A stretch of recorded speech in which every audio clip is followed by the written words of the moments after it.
신명기 9장 22절부터 29절까지의 말씀입니다. 신명기 9장 22절부터의 말씀. 너희가 다베라와 마사와 기브롯 핫다와 외에서도 여호와를 경노케 하였느니라. 여호와께서 너희를 가데스 바네아에서 떠나게 하실 때 이르시기를 너희는 올라가서 내가 너희에게 준 땅을 얻으라 하시되 너희가 너희 하나님 여호와의 명령을 거역하여 믿지 아니하고 그 말씀을 듣지 아니하였나니 내가 너희를 알던 날부터 오므로 너희가 항상 여호와를 거역하였었느니라. 그때 여호와께서 너희를 멸하겠다 하셨으므로 내가 여전히 40주야를 여호와 앞에 엎드리고 여호와께 간구하여 가로되 주 여호와여 주께서 큰 위엄으로 속하시고 강한 손으로 애굽에서 인도하여 내신 주의 백성 곧 주의 기업을 멸하지 마옵소서. 주의 종 아브라함과 이삭과 야곱을 생각하사 이 백성의 강박과 악과 죄를 보지 마옵소서. 주께서 우리를 인도하여 내신 그 땅 백성이 말하기를 여호와께서 그들에게 허락하신 땅으로 그들을 인도하여 드릴 능력도 없고 그들을 미워도 하사 광야에서 죽이려고 인도하여 내셨다 할까 두려워하나이다. 그들은 주의 큰 능력과 표심팔로 인도하여 내신 주의 백성 곧 주의 기업이로소이다 하였었노라. 아멘. 이제 모세가 거의 자기의 이제 과거 회상을 마무리 짓는 그러한 얘기입니다.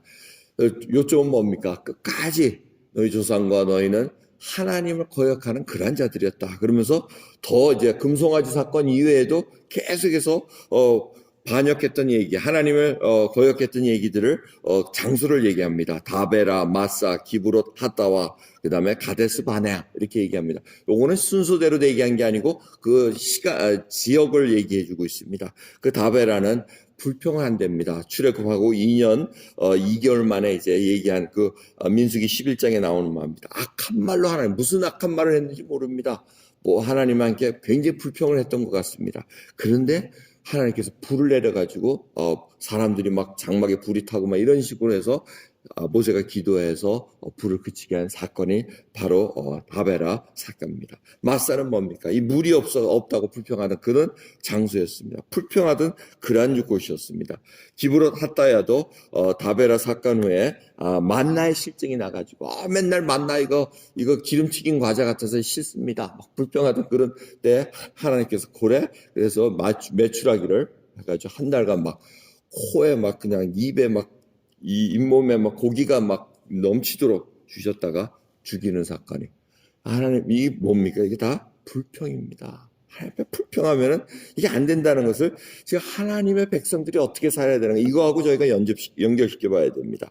그 다음에 가데스 바데아는 출애굽기 2년 5개월 만에 지금 가나안 땅이 딱 이제 바라보고 올라가라 이랬는데 저 정탐권 보냅시다. 좀 미리 알아봅시다. 이렇게 해서 또 반대했다가 좋지 않은 보고를 해가지고 우리가 어떻게 올라가겠습니까? 우리 메뚜기 같습니다. 뭐 이래가지고 이제 40년 광야를 돌게 하는 그런 사건을 얘기합니다. 자, 이럴 때 25절 보면 자, 이럴 때마다 기도했다는 겁니다. 근데 40주야, 여전히 40주야를 여호와 앞에 엎드리고 이렇게 했다는 것은 여전이라는 단어는 없습니다. 이 본문에 이게 집어넣고 모세가 또 40주야를 기도했다는 건 아닙니다. 지금 앞에 기도했던 그것을 지금 했던 얘기를 하고 있습니다. 그래서 모세가 뭐 40주야 이거 금식을 뭐 몇 번씩 한 게 아니고 앞에 봤던 거 2번 할 걸 우리가 알려주고 있다는 것을 볼 수 있습니다. 그래서 저희가 계속 그런 믿음으로 기도했는데 그 기도의 내용이 참 중요합니다. 내용의 기도. 그래서 우리가 어저께 중보자 그 모세에 대해서 얘기합니다. 뭐 중보라는 단어가 사실은 예수님만 받으실 수 있는 타이틀입니다. 근데 하나님과 사람 사이에 지금 우리가 기도한다는 그 의미로 이 중보자라는 단어를 많이 씁니다. 교회에서도 중보자, 뭐 중보기도팀 뭐 이런 식으로 얘기하는데 사실은 사람과 하나님 사이에는 중보자 예수 그리스도 한 분밖에 안 계십니다. 그래서 그 타이틀은 예수님만 받으셔야 되는데 우리가 왜 중보라는 하면 뭐 마땅한 게 없으니까 사람과 우리가 믿지 않는 자를 위해서 아니면 연약한 자, 시험 받은 자를 위해서 하나님 앞에 간구하는데 그냥 기도합니다라고 하는데 괜히 타이틀 하나 하려니까 이렇게 중보라는 걸 합니다. 그래서 어떤 신학자들은 중보자, 중보기도 이런 거를 쓰지 말아야 된다 이렇게 얘기하는 학자들도 있습니다. 근데 그건 이제 일종의 하나의 문화로 저희들이 이렇게 와서 얘기를 합니다. 아무튼 모세가 하나님과 이 백성 사이에, 이스라엘 백성 사이에 지금 그 죄악을 용서해 달라고 하나님께서 지금 멸하려고 그러는데 용서해 달라는 기도 내용을 우리가 살펴봐야 됩니다. 가장 중요한 거는 이게 주의 백성이기 때문에 기도한다는 겁니다. 그러면서 그 내용이 쭉 나와 있습니다. 첫 번째는 아브람과 이삭과 야곱의 언약 잊지 말아달라는 겁니다. 이 약속이 가장 중요합니다. 하나님은 약속 지키면, 약속을 하시면 꼭 지키셔야 됩니다. 우리 쪽에서 파괴하지 않는 한 지키십니다. 그 언약을 항상 리마인드 해야 됩니다. 우리의 항상 리마인드 해야 될 건 뭡니까?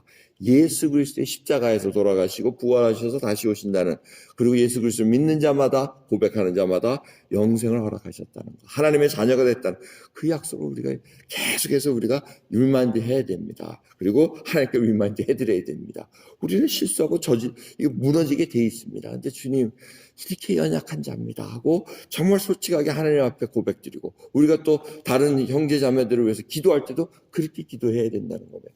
약속을 잊지 마십시오. 구원받은 백성 아닙니까? 버리실 수 없으시지 않습니까? 이렇게 우리가 해야 됩니다. 그래서 주님께서도 이 약속은 굉장히 중요합니다. 하나님 나라에 사는, 하나님 나라의 시민으로 사는 하나의 원리입니다. 이게 교회의 원칙입니다. 그럼 교회는 하나님의 나라를 맛보게 하는 겁니다. 세상 나라의 원리하고는 다르게 역사합니다. 그래서 세상은 분명히 정의가 살아있어야 됩니다. 교회도 하나님의 공의가 살아있어야 됩니다. 그런데 방법이 틀립니다. 세상 법을 어기면은 징벌을 받습니다. 형무소에 가야 되고 징벌을 받는데, 교회라는 것은 어떻습니까? 죄를 지면은 방법이 틀립니다. 먼저 가가지고 당사자끼리 해결해라. 그러고도 안 들으면 두세 사람이 가서 해결해라. 그래도 안 들으면 교회에서 해가지고 이제는 남과 같이 여겨라. 이방인같이 여기라. 교회에서 쫓아내라니. 하나님과의 약속이 상관이 없다는 자입니다. 그래서 회개하지 않는 자에게는 천국에 임할 이유가 없다는 것입니다. 이 원리가 항상 역사해요. 그래서 교회에서 회개합니다 하면은 용서해 줘야 됩니다. 그리고는 주님께서 뭐라 그럽니까? 7번씩 7번 이랬죠. 무한정으로 용서합니다. 죄송합니다. 회개합니다. 받아줘야 된다는 거. 이게 바로 교회의 원리입니다. 사람들이 착각합니다. 자꾸 죄악을 받아라. 이 권징도 치리하는 것도 다 사실은 그 맥락에서 움직입니다. 치리 기다렸다가 다시 용서하면 마음속에 용서를 안 하는데 이렇게 왔다 갔다 하니까 교회가 권위가 안 쓰고 하나님의 그 일이 나타나지 않는다는 겁니다. 하나님의 나라와 세상 나라가 분명히 다르다는 것을 우리가 알고 지금 살아가야, 그 얘기가 바로 이 신명기에서 이스라엘 백성들이 구원받은 후에 지금 일어나는 사건을 알려주고 있다는 것. 그게 숲입니다. 그걸 잘 보고 우리가 예수 그리스도와 믿는 백성으로서 이 교회라는 귀한 하나님의 몸된 교회를 살려놓으셨다는 것, 남겨놓으셨다는 걸 우리가 잊지 말아야 돼요. 그래서 언약의 백성이라는 것, 그걸 잊지 말아야 되고, 두 번째는 하나님, 이렇게 하면 하나님의 영광이 가려집니다. 그 얘기입니다. 이방인들이 비방하지 않겠습니까? 아니, 이 광야 땅에서 다 죽여버리면, 애굽에서 그 사람들이 아이고 하나님이 능력도 없어가지고 아이고 인도해내지도 못하네, 이렇게 얼마나 비양거리겠습니까? 이게 하나님이 그 영광이 드러나지 않습니다. 이 얘기를 지금 모세가 하나님께 드리는 것입니다. It makes sense가 합니다. 하나님 앞에 아뢰일 때는 make sense 해야 됩니다. 여러분, 그래서 저희들이 이 기도할 때 하나님의 약속의 말씀을 받고 말씀으로 하나님 앞에 정말 하나님, 이렇게 해서는 하나님의 영광이 드러나지 않는. 근데 우리는 이걸 이용해가지고 자기 편한 대로 이용합니다. 하나님, 나 망하면 하나님 영광 가리지 않습니까? 나 지금 이렇게 목사가 됐고 장로가 됐고 집사가 되고 권사가 됐는데 나를 망하게 하게 하면, 나를 뭘 아프게 하면, 내가 병상에 누우면 하나님 영광 가리지 않습니까? 지금 그거하고 상관없는 얘기입니다. 착각하지 마시기 바랍니다. 하나님을 독점하고 사는 것이 아니라 정말 하나님께서 영광을 드러내기 위해서 내가 100% 죽어야 된다고 얘기하십니다. 내가 사라지고 내가 하나님 앞에 온전히 엎드려질 때만이 하나님의 영광이 드러난다는 것을 깨닫고 우리는 그 모습으로 살아가야 된다는 겁니다. 그 대신 악을 제하고 하나님 앞에 악한 일들로 하나님의 거룩함을 드러내지 않을 때는 우리는 그 하나님의 영광을 드러낼 수 없다는 것입니다. 그래서 하나님께 회개하고 용서하는 것은 지금 하나님께서 다시 기회를 주신다는 것입니다. 이게 다 용서에 지금 관련되어 있는 말씀입니다. 이스라엘 백성들이 용서를 구하는 그 가정하에 지금 모세가 하나님께 간구하고 있다는 겁니다. 은혜를 받는 자가 다시 하나님 앞에 은혜를 받고 하나님 앞에 용서를 구하고 이제 나가는 그 모습을 얘기하고 있습니다. 그래서 하나님의 이름이 정말 가려지지 않도록 정말 하나님 이렇게 하시면 안 됩니다라는 그 논리로 지금 하나님 앞에 간구했다는 겁니다. 마지막으로 모세가 하나님 앞에 간구하는 것은 주의 백성이시면서 하나님의 기업 아닙니까? 주의 기업이로소이다 하고 29절에 얘기를 하고 있습니다. 이 기업이라는 것은 대가를 지불하고 소유가 되고 상속물을 얻는다는 그런 단어의 뜻을 갖고 있습니다. 그러니까 이게 하나님께서 대가를 지불했다는 것입니다.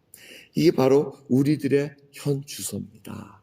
우리가 하나님의 기업입니다. 하나님께서 우리에게 하나님이 가진 것을 다 주시려고 준비하고 계십니다. 그게 언제입니까? 새 하늘과 새 땅, 새 예루살렘이 올 때입니다. 지금 이 땅에서 우리로 하여금 맛보기를 주십니다. 하지만 우리가 지금 이 땅에 거하는 것은 나그네오 거류민과 같습니다. 잠깐 머물다 가는 것, 영혼을 바라보는 저희들입니다. 그렇게 저희들이 이 땅에 사는 동안 하나님의 능력으로 살아가야 된다는 것을 다시 깨닫게 합니다. 여러분 오늘 이 새벽에 기도하실 때 정말 이 세 가지 큰 테두리 생각하시면서 하나님 언약을 기억하시고 정말 하나님 영광을 가리는 일 정말 일어나지 않도록 주님 우리 하나하나를 붙들어 주시고 마지막으로 우리가 주님의 기업입니다.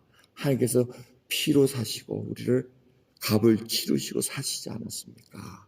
그 대가를 치르셨었는데 우리가 그렇게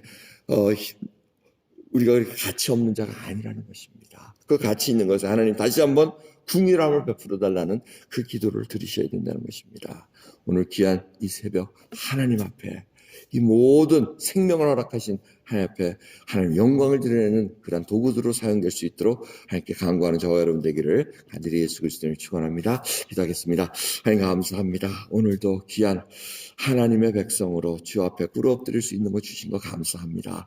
하나님의 기업으로 아버지 저희들을 삼아주신 거 감사합니다. 아버지 영원히 하나님과 같이 거하며 이제는 주님과 동행하며 영원히 살 수 있는 생명을 허락하셨기에 그 영원한 눈이 뜨여지기를 소원합니다.